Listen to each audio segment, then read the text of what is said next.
freedom is never more than one generation away from extinction. We didn't pass it on to our children in the bloodstream. The only way they can inherit the freedom we have known is if we fight for it, protect it, defend it, and then hand it to them with the well-taught lessons of how they in their lifetime must do the same. And if you and I don't do this, then you and I may well spend our sunset years telling our children and our children's children what it once was like in America when men were free.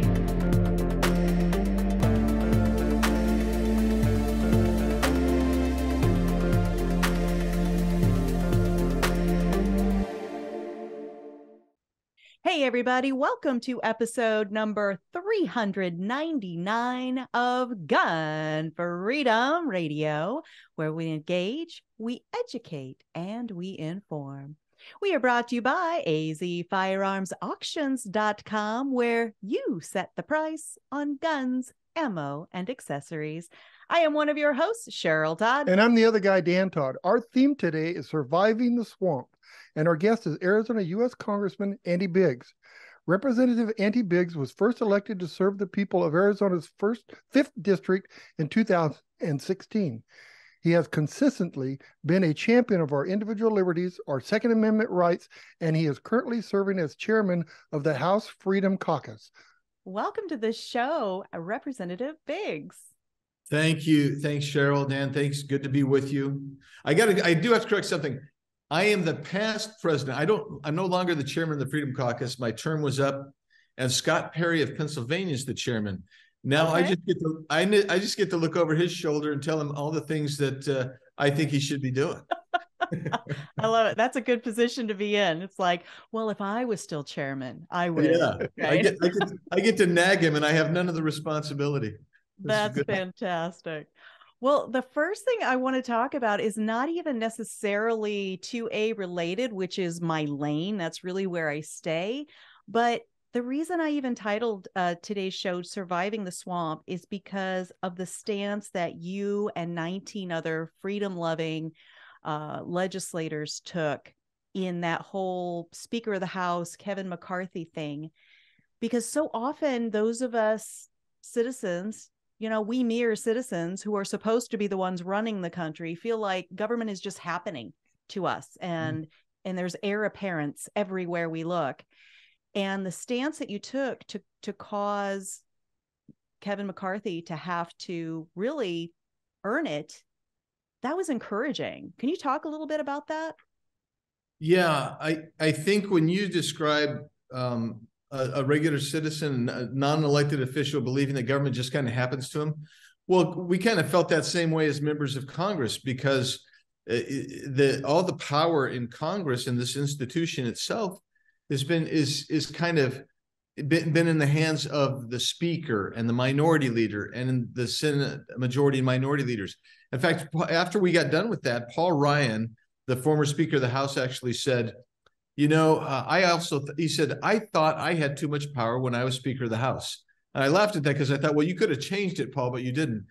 But so what we decided to do is, if you want change, which we did, if you wanted to get more participation from the members of Congress, things like reading bills, things like being able to offer amendments, things like saying, let's not have a 4,000-page bill that's supposed to be about building a border fence, but is giving $40 billion to Ukraine.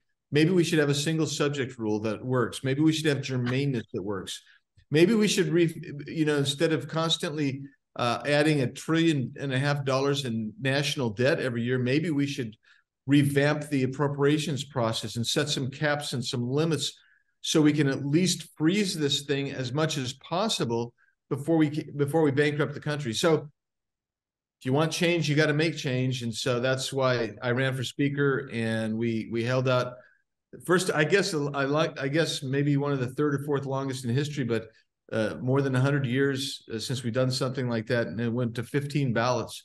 But significant reforms were hopefully instituted. The question now is, were they instituted enough to withstand the DC cartel, the establishment, the uniparty, whatever, the deep state, the swamp, whatever you want to call it, because that's what we were trying to fight back against.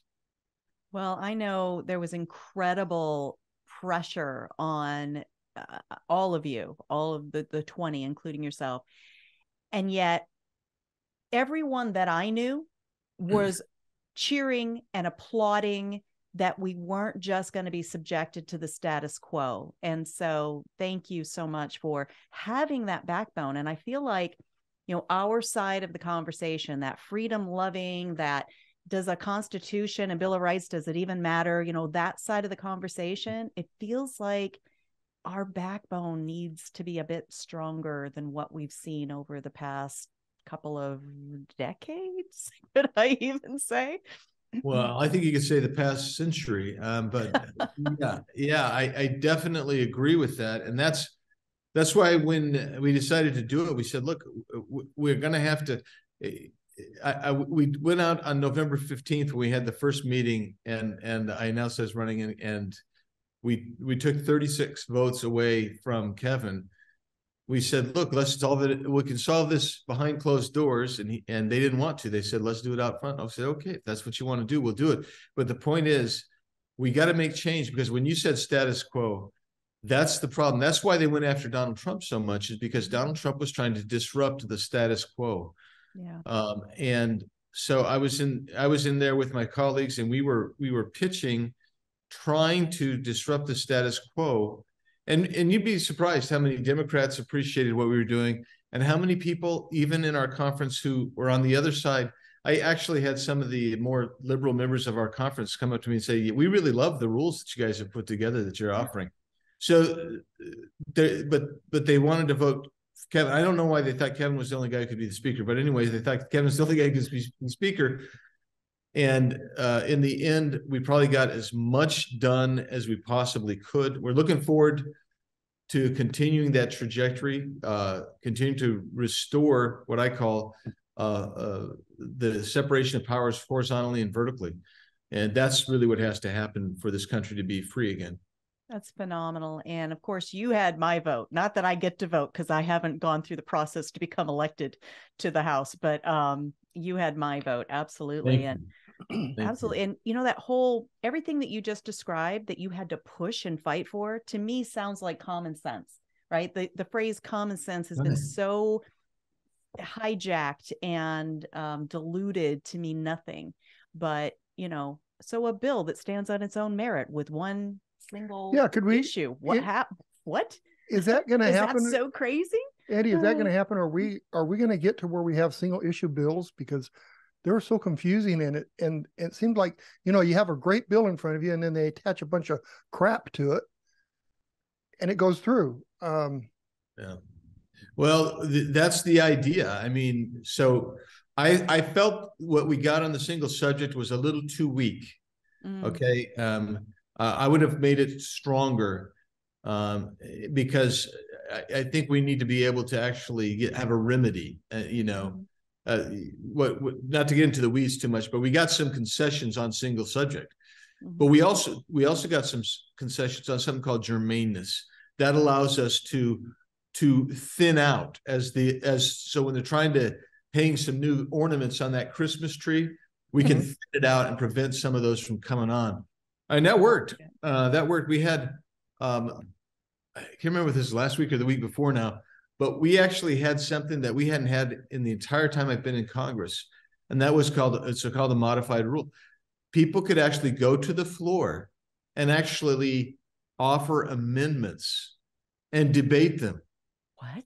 This is so crazy. Who would have thought that's possible in the United States Congress? But I mean, so a lot of people are really pleased with what we've done, but the reality for me is the rules and stuff. For me, that was like the baseline. That's the way it should always be. It doesn't matter whether it's a Democrat or a Republican. It doesn't matter whether it's me or Kevin or anybody else who's speaker.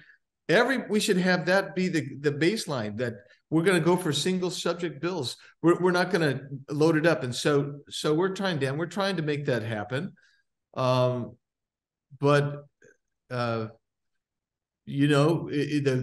push will determine. So when we get to something like next fall and you have a big budget bill, the question will be, what are they going to do with that?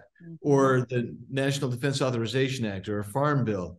Is somebody going to get a Bruce Springsteen statue in Des Moines, Iowa, or something like that? Because that's the only way you can get their vote on the farm bill. I mean, that's what we're trying to prevent. Let's stop this craziness. Yeah. And let's just say, if you insist on a corn subsidy, let's be transparent about it. You get to go down the floor and tell why you support a corn subsidy. And it turns out, you guys, when I introduced legislation to stop the corn subsidies, you would not believe how many states welcome and love corn subsidies, because I thought I would at least carry it out of my committee. And I think we lost. There were only like 5 or 6 that voted with me. And everybody else said, well, I'm from Iowa or I'm from Wisconsin. I mean, I was surprised at the number of states that live and die on the corn subsidy, but they did. And so, but quite frankly, as long as you have those types of subsidies, whether it's a sugar subsidies, corn subsidy, whatever it is, guess what? You're never going to get a balanced budget. You're always going to be teetering on the edge of going to more and more national debt. But Dan, that's a long way of getting to your question, or trying to answer your question, saying we hope that we brought it. We've made a dent in that. But I'm in DC too long to say, yeah, for sure. So I have one more question, and I may be out of line this, but so Kevin had to make some concessions to be allowed to be the speaker. What if he doesn't follow those concessions? That was part of my beef with people, is that, what are you going to do to enforce? And they said, well, we could remove him as speaker. And I said, you'll never remove Kevin as speaker. So what you have is, you have leverage. He has to keep his, there has to be some credibility. He has to keep credibility, because the real leverage, Dan, is that any 5 members of the Republican conference just have to say, you've lied to us. You're not keeping your promise. We're not going with you. And then he can't get his, whatever he's trying to get, that piece of legislation through, because the margin's so thin. Oh, that's good. Yeah. So he'll have the title, but he won't get anything done. Yeah. So, well, we hope, I tell him this. I've told him this. I said, Kevin, I want you to be the most successful speaker in the world, in the history of the country. And if you're the most successful speaker, you'll get there because you will have enacted conservative policies and kept your word to the conservatives, and the American people will remember you, and you'll have a place in history. But, I'm not sure he believes that, because he thinks I hate him, but I don't hate him. Yeah. Why does everything have to turn it to be a personal thing? Because exactly. Yeah. It's like, we just want you to actually, that oath, that funny little thing you took, that oath to protect the Constitution, we just want you to do that. Right. Yeah. Well, and so, we're talking about single subjects, and I said my lane is the Second Amendment, and I know you are such a champion, thank God, of our Bill of Rights. It means something to you, and you prove it with your actions. Can I tell you a little shooting story? Yeah, please. I have to brag here. Okay. We took my whole staff up to Maryland so we could have our little retreat and talk about our agenda and what we're going to do to get going here. And one of the activities we did was a skeet shoot, which is always fun. Fun. But I had not shot skeet. I had not done anything like that probably since I was a teenager, as far as skeet shooting. And so we get up there, and the first couple of people, they didn't hit any targets. And I'm thinking, I should get up now, because if I miss all the targets, I'll just be with the gang. But I thought, okay, well, it's not my turn. So the guy right in front of me gets up, and he hits like, I think three of 6 of his targets. Okay. Oh, wow. And I thought, oh shoot, I should have gone, Yeah. Yeah. And then I got up there, and bam, bam, bam, first 3. And then the next 3, bam, bam, bam. And the guy says, because you're only supposed to get 6 shots. He says, well, I tell you what, we're going to give you some more shots since you hit them all. Oh, stop it. So he says, what we're going to do next is we're going to throw 2 targets at once, and let's see what you can do. Bam, bam, I hit them both. Oh my gosh. Again, and I bam, bam, I hit him again. And then I missed 3 in a row. But the important thing is, I nailed those Stop first. While you're ahead. Yeah. I nailed those first 10. And if I would have been smart, I would have just given him the gun back and said, we're done. Drop the gun, drop the mic. Here we go. Anyway, Oh, a lot of fun stuff getting out there shooting with my congressional team. And that kind of broke the ice. A lot of the others also started connecting as well. Once they realized that the blind old man can hit some skeet, they can. Nice. I love that. Yeah, it was a lot of fun. I've only shot skeet once, and if I was aiming at the sky, I got a perfect score. But if I was aiming at those little things, no, it was terrible for me. So I just shoot them when they hit the ground, so that way I always hit them. There you That's terrible. Well, congratulations. That's pretty impressive. A lot of fun. Good for you. So the Second Amendment, we are hosting a rally out here in Arizona. It is our Celebrate and Protect the Second Amendment rally. It is our 10th anniversary. And if all of our stars stay aligned, you are going to come out and be one of our speakers on Saturday, February 18th from 10 a.m. to 2 p.m. Right at our Arizona State Capitol at the Wesley Bolin Plaza. I know I'm planning on it. We checked the calendar before I got on with you, and it's still on the calendar. We do have some pressures that we're pushing, but we're pushing them back right now. So planning on being there. It's going to be a great event. Do you need directions? Do you need directions on how to get there? I oddly enough, I happen to know how to get there. Yeah, it kind of used to be his office. Yeah. For quite some time. You'll feel like it's old home week. Why would you say it's important to lend your voice to something like this? Well, so I think people understand that this administration is attacking all of our fundamental rights, whether it's speech or religious worship or assembly. But they're certainly no strangers to attacking us for our Second Amendment rights. And if you believe that the Second Amendment is a God-given inherent right in you, like I do, then you need to be able to stand up and fight and be counted. So when we come together in a rally, it gets people's attention on the other side, so they realize these folks are serious. They really mean it. They're going to fight us every step of the way, and we really have to, because what we find, I will give you just a homely example on speech. Twitter put into practice their initial censorship things to protect against child pornography and fraud, particularly of seniors. Well, it quickly, kind of goes down the tube, and next thing you know, it becomes politicized, and they're going after people and throwing the former president off Twitter. The same thing has been happening with the Second Amendment rights. We got the ATF now with the brace issue that they're going after, and so I'm working with Andrew Clyde from Georgia, and I think Richard Hudson from North Carolina. We're working on trying to defang the ATF, and my position at this point is, when you carry out what they've done, what they've been doing, maybe we should defund the ATF altogether. And the bottom line is this: these types of rallies, these types of get-togethers, they're good to. They have multiple good things. First of all, we can see that we're not alone. And that gives us a sense of strength. But it also lets the other side know that we're not going to stand by, that we're going to continue to advocate against their position, and it's not that their position is wrong, and we have the reasons why. So I think it's really important. I hope we have a big crowd out there. Andy, you're not talking about that brace that the ATF actually sent letters of approval on several years ago, are you? Very same one. Wow. Yeah, exactly. So we should have a really great crowd out there. Our weather's going to be perfect. We've got the Junior Patriot Park for the kiddos, because if we aren't instilling these values in the next generation, what the heck are we doing with our lives, right? And it really is a celebration, a family-friendly, festival-style get-together. And you'll see it is, as you said, a slice of Americana. There will be people from every race. One of our speakers is even the president of the Arizona chapter of the Liberal Gun Club.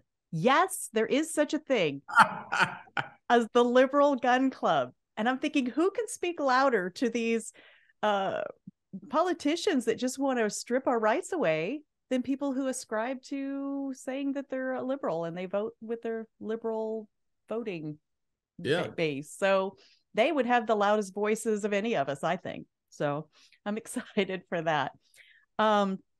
So you are federal. right? You used to be at the state level, and all the work, most of the work I do in advocacy is state level. As citizens, like, where do we spend most of our time and effort if we really want to make an impact? Where the Second Amendment, and here in Arizona, of course, it's Article 2, Section 26 in our state constitution. But speaking to people all across the nation, some states don't even have a 2A in their state constitution. Where can we really move that needle? Well, I would say that if you're going to restore this country to the proper balance, then the state and local levels where you're going to have to really grab hold of it and go.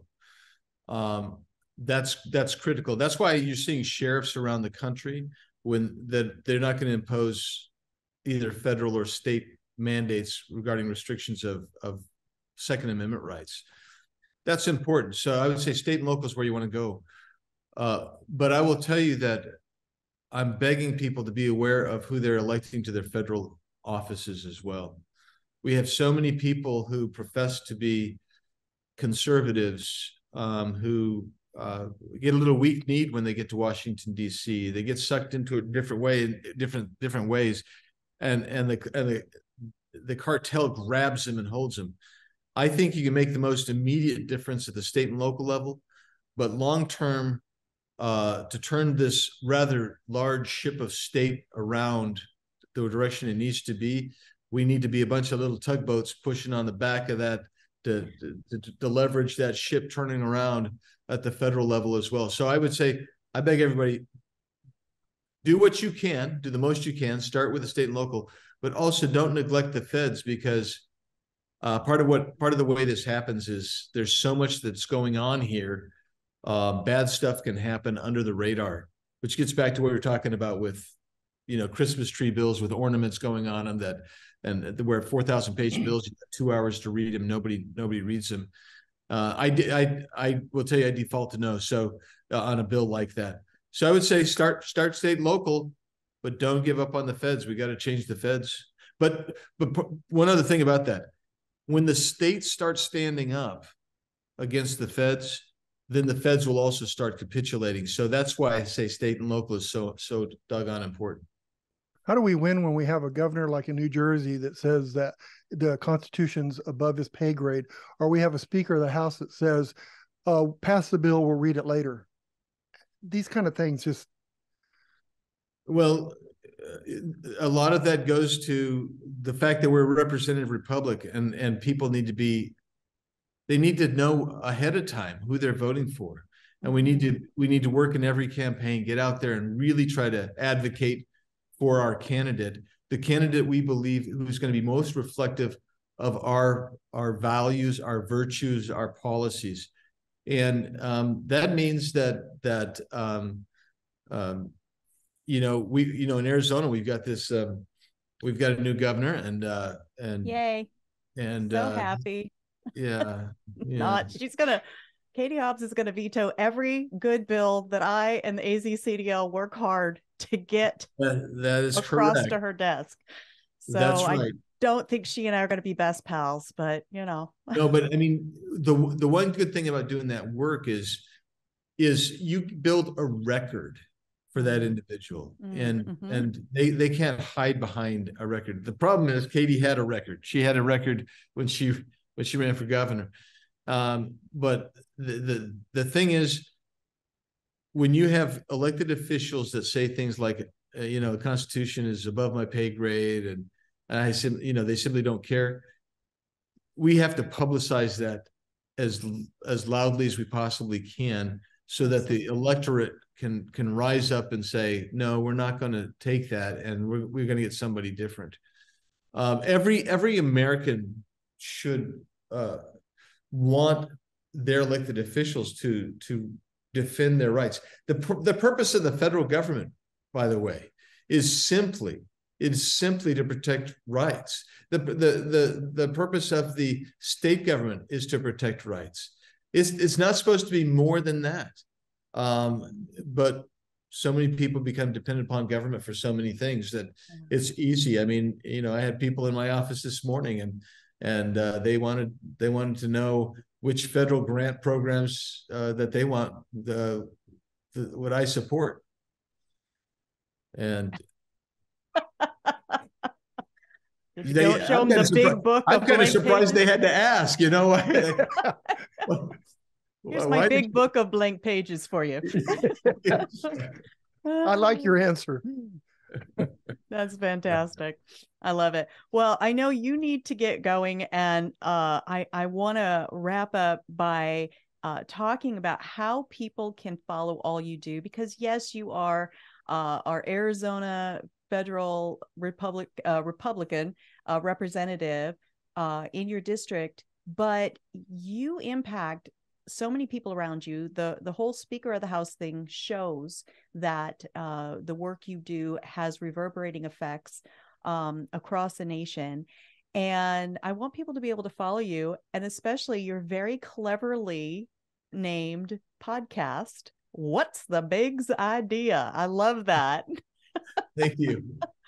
Yeah, so I would say if you go to at Rep Andy Biggs AZ, you can follow me in most stuff. Go to biggs.house.gov, G-O-V. That will get to my official site, and that will link to What's the Big's Idea, the podcast. But also, I write more and publish more op-eds than the entire rest of the Congress combined, we think. And so you can see that. And by the way, I write all those myself with just some editing from my Cracker Jack team. But I write those, and so you'll get a real sense of what I'm thinking on issues. Then I would say there's a couple of things that people should really think of if they've got time. I mean, I realize everybody's busy, but I'm on the Oversight and Government Reform Committee in the House, and we will have all kinds of hearings. Like this week, tomorrow we have a hearing on the border travesty. And then the next day we have a hearing on the Twitter files and the FBI's and the CIA's relationship with social media, particularly Twitter. Yes. And the same day, I have a hearing in Judiciary. And I can't believe I've forgotten what that's about. Well, we have a hearing in Judiciary that we're going to deal with, but I'm also the chairman of the subcommittee on crime and government surveillance. And so we have been planning a whole series of barn burner hearings regarding government surveillance, as how they're tracking citizens. Mm-hmm. And then two other things to be looking for. We have, hey, Matthew, is that next week our hearing, or is that this week? Okay, so tomorrow? So Wednesday at 3:00 in the afternoon, we're having a hearing on Mayorkas impeachment. Oh. That's going to be, you can filter that through the Heritage Foundation. Very good. You can see it, watch it live. And then, gosh, what else? So we and then I'm working also, we'll try to keep people posted on this debt ceiling and budget reforms that we're working on, a package that we're trying to work on as well. So I've got my poor staff just taxed like you can't believe, because we're involved in so many things, and the public, I would like them to be aware, but what's going on, but we're working really hard trying to communicate, and that's why I'm so sad we didn't get a chance to do this sooner, but been wrapped around the axle with a few things. Yeah, you've been a little busy, and I really appreciate that you were able to find the time. Like you said, your Cracker Jack team, they are amazing to keep working our schedules and get them coordinated. And I'm just kind of stuck on this one word you said. You said that you're the chairman of the Oversight and Government Reform? Like, is that a thing? Can we really reform this government? I'm just kind of stuck on that one. Reform. Yeah. Well, yeah, it was really what we talk about is accountability, to see if we can do something to bring this government to heel, right? I mean, that would be amazing. And you're the guy to do it. So thank you for, I mean, you're a normal everyday American, and then you run for office, and the next thing you know, holy cow, you're sitting there in the middle of the swamp trying like mad to get that drain unplugged. We're still trying to find that drain. I know Trump said once, turns out the swamp's deeper than he ever thought it was. So get some scuba gear. Need a submarine.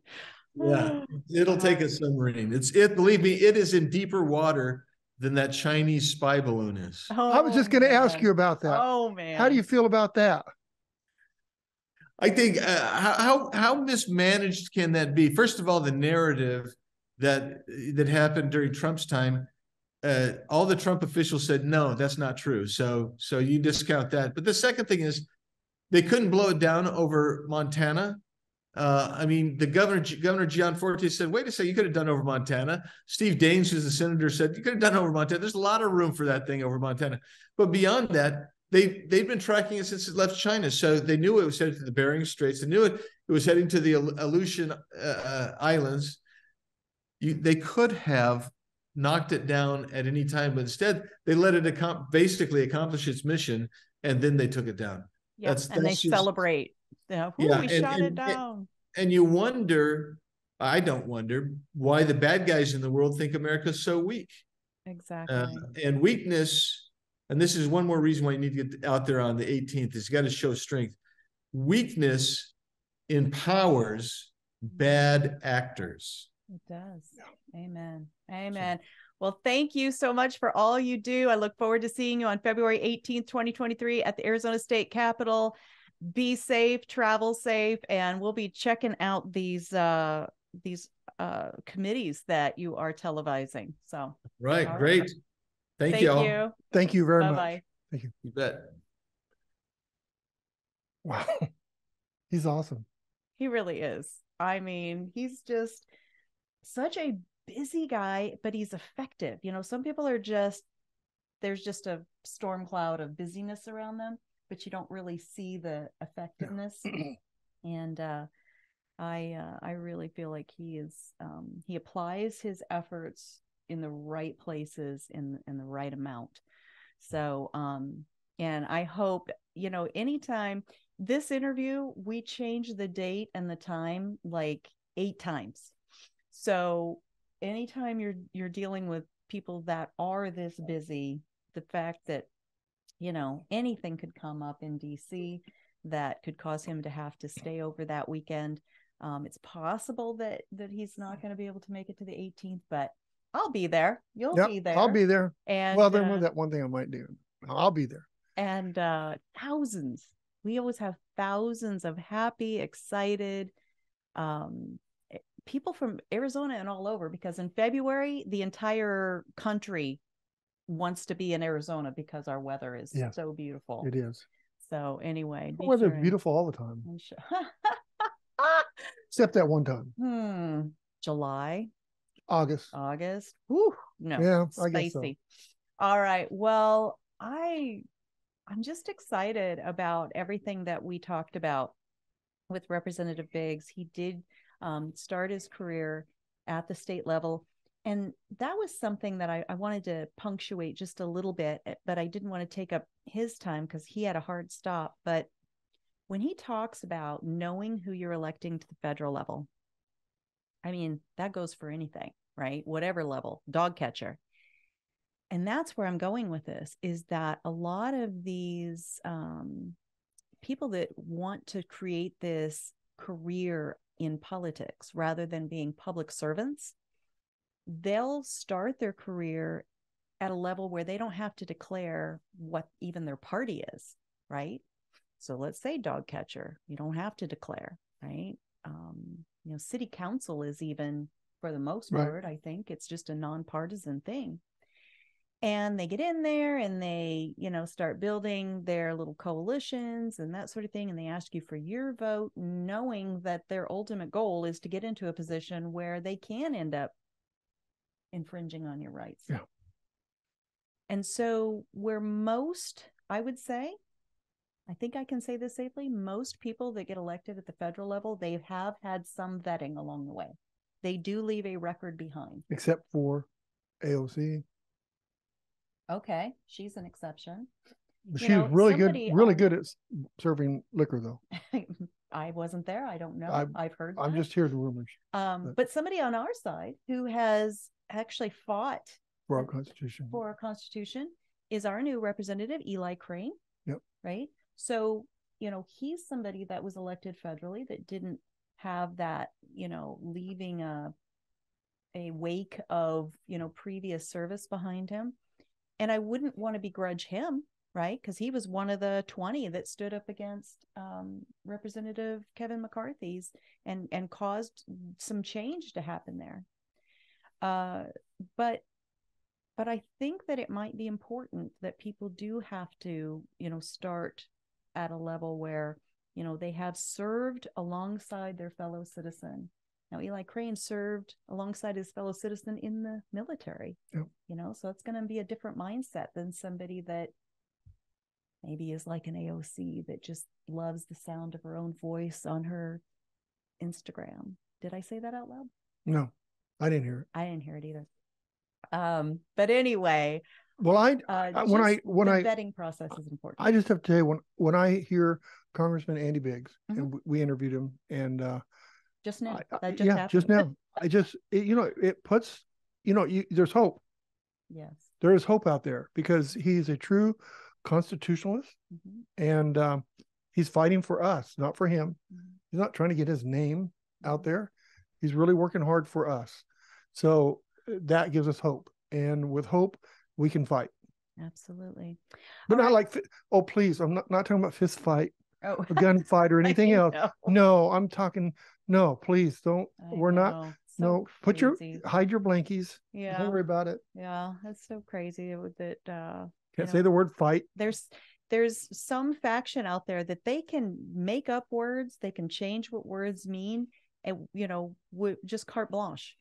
And then those of us that are, on the constitutional side, it's like, oh, we better, we mean to have a conversation. We don't mean like fight for your rights. We mean have a conversation about your rights to support that. It's just craziness the way the world has become. But you know what? We just keep putting one foot in front of the other. Right. And hopefully we, along with people like our Arizona Congressman Andy Biggs, we are moving the line back to where our founders intended for it to be. And that is the power is with who? We, the people. Right. All right. But, for it to be there, we, the people, have to actually get involved. And so who are we going to thank today? Show up at the Celebrate and Protect the Rally. Yeah. We are going to thank our amazing and wonderful Arizona Congressman Andy Biggs and his team. Thank you guys so much for helping line up our calendars, and our awesome listeners and viewers all across the world. Wherever there is internet, we have an audience. And the fact that you spend time with us, and not even just that, Dan, people take these conversations that we have here into their spheres of influence, around the dinner table, in the carpool. And that is where it really matters. Yep. And we really appreciate that. Thank you for that. And if you want to watch this video over again, or any of the shows that we have recorded, you can go to YouTube, Gunstreamer, Rumble. We're on Rumble now. On the smartphone OpsLens app, pretty much any place you find your videos, you can find us. Make sure you subscribe and hit notifications and all that good stuff, because not only will you stay in the loop of when we publish new shows, but also it tells those platforms this is valuable to you, right? That's what they care about. Is this information, what we talk about here, something that you like and share? That's their currency. That's what they speak. So please do those things. If you want to listen to the audio only version, go to our website, GunFreedomRadio.com. Click the on demand tab and binge listens to your heart content, darling. You really pulled that up a notch, babe. And yes, so fancy. And if you want to see photos and bios and links to all of the guests we've ever had on, click the guest tab. There's a huge body of just subject matter experts that is ever growing there. So please, when you spend time there, we don't hate that. Nope. All right. Until next time, what are we going to do, Danny Ray Todd? We're going to pray for our nation. We're going to pray for our leaders, people we put in leadership positions. What about the 2 or 3 that maybe you don't like? Vote them out. Okay. But in the meantime. And pray for them. Really? Still? Yeah. Them? How? Maybe how even more so. How do we pray for the governor in New Jersey? We say, "Dear Lord, baby Jesus." What do we say? Please help him understand that his oath means something, because every single elected official takes an oath to support and defend the Constitution of their state.